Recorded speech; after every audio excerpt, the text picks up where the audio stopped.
Kaunti namba 45 ambapo wiki tatu baada ya runinga ya Citizen kuangazia masaibu ya familia moja eneo la Nyabigena huko Mosocho, kaunti ya Kisii, iliyokosa makao ya kulala, familia hiyo sasa ina kila sababu ya kutabasamu baada ya kupata mahali pa kujisitiri.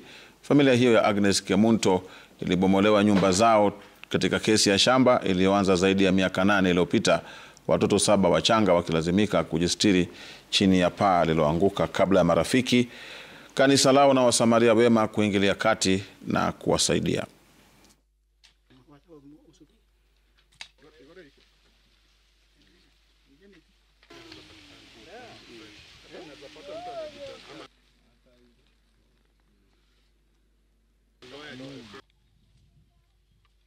Hii mvua venye imekuja hivi hata sijui hata wangekuwa wako wapi sasa.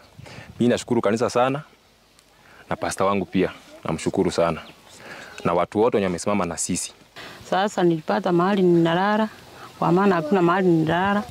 Nyumba na mmoja yote hakuna mahali, hata watoto tunalala na watoto tunalala nje. Mimi nawafikia asante kabisa, na tena muendelee na huyu rock kabisa. Tumeweza kujitahidi na tukafanya nyumba hii ambayo mnaiona hapa, kwa sababu hakika watoto hawa mayatima na wazee hawa wangeweza kuishije kama si kuweza kusaidiwa. Kwa hivyo naomba tu ya kwamba serikali yetu nayo ikaweze kuhimiza at least kesi ikaangaliwa kwa undani na zaidi kuwapa ulinzi.